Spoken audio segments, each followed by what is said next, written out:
Hello and welcome to the latest episode of the Low Budget Review Show. I'm your host Eric Smith, and today I want to talk about Scarecrows by Christine Hayton. This was put out by Sam Hain Publishing. It's part of their Childhood Fears series. It's just a novella. It's around 80 pages or so. It's only available in digital copies, so I don't have anything to hold up and show you. So if you want to check out that really awesome cover again, go back to the image at the beginning of the video and check that out.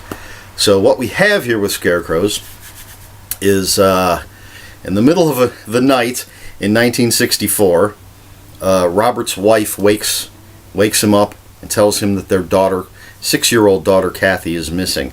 So he gets up, goes searching for her, checks the house, checks the yard, ends up in this cornfield, and he stumbles across, not literally, but stumbles across a dead body, and it's this young girl, Emily, who was a classmate of Kathy's who'd gone missing the day before, and she's all chopped up and dead.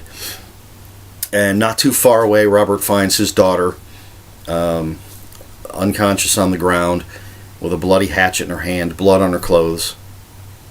So he takes her home, and they call the police, and Kathy ends up in a hospital, mental hospital, of course, because everybody thinks she killed her classmate Emily. Now, Kathy's telling everybody that the Scarecrows did it. For some time, she's been watching these Scarecrows as they wander the fields and they hurt people. But of course, no one believes her, and maybe they should.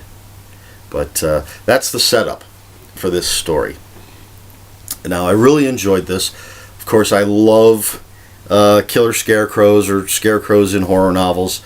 One of my favorite things, along with clowns, which was in the novella that I reviewed in my last review. And I love the thing that's coming up in my next review, which is the third book in the Childhood Fear series. But anyway, this book, Scarecrows, love killer scarecrows, and I really like the way this story is told. As I said, this main event that sets everything up takes place in 1964, but we jump around in time a lot. Just a year or two here and there, and everything is clearly marked, so there's absolutely no confusion when you're reading this. You don't have to figure out when and where you are in the story. Everything is clearly, it's May 1966 or September 1963 or whatever it is, clearly marked so you know where you're at. And this is always, well, when it's well done, this is a nice storytelling tool, because it pieces the story together in a different way than just linear storytelling. And we're being told this piece, and then all of a sudden we jump back in time and see a connection that we didn't make, or realize that maybe what we're being told now isn't quite what actually happened back then. And again, I really enjoy that when it's well done, and I think it is done well in this story. A lot of great characters. Kathy, while 6 years old in 64 when this all was set off, is I'd say 8 for the main chunk of the story. A lot of it takes place in 1966. I think that's where the main crux of the story is. But she's, I guess a typical 8-year-old girl. Her father, Robert, is an interesting character. There's a teenage boy named Jimmy who was brain damaged when he fell into a pond and drowned. They were able to revive him, but he got brain damage.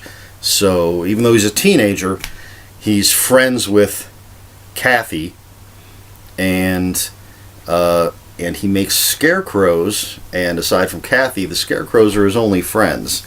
So yeah, that's not normal. But anyway, there are quite a few doctors that are taking a look at Emily. This is, again, in the 60s, so they didn't have the wonderful mental health care system that we have today. You might want to watch out for that puddle of sarcasm there. So a lot of doctors coming and trying to help Emily, because of course no one believes her that there are scarecrows hurting people.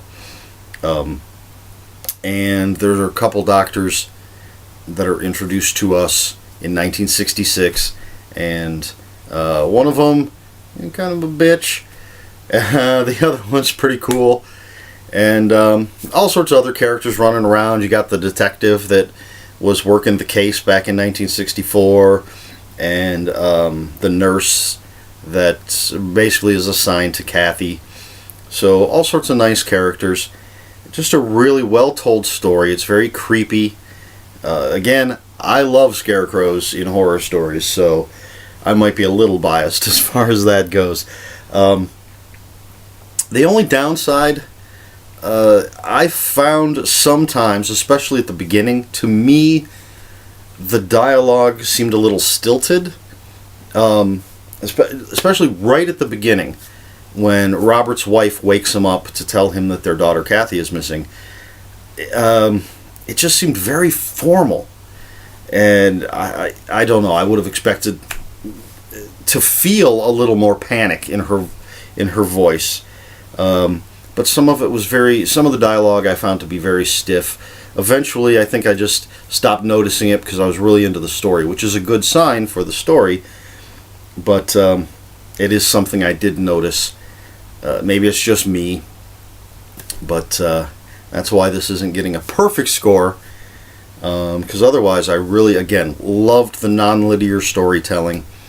I loved the way everything eventually tied together.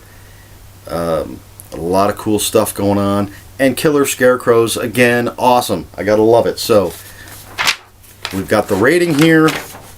And I am giving Scarecrows by Christine Hayton 4.5 out of 5. Scarecrows. There you go. So, not bad.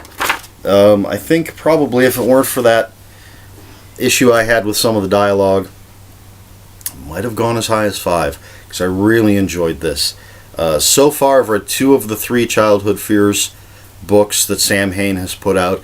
I've really enjoyed both of them. And I will be reviewing the 3rd one very shortly. But I'm not going to say anything about that in this video, because I'm talking about Scarecrows, Christine Hayton. This is where I would have held the book up like 5 or 6 or 20 times by now if I had one to hold up. But I don't, and I don't know what to do with my hands. That's why I'm rocking back and forth. So anyway, again, it's just short. It's novella, so not too much to say about it, because of course I don't want to give anything away. But there's a lot going on, a lot of story here. It's really good. So 4.5 out of 5.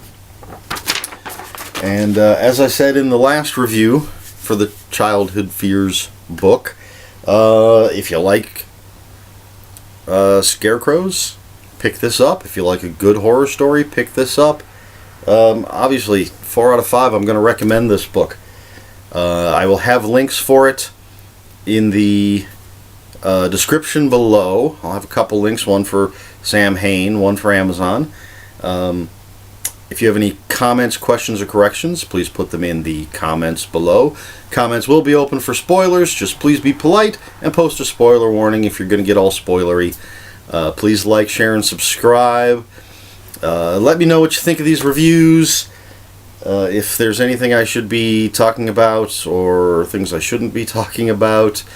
If I rock back and forth too much when I don't have a book to play with.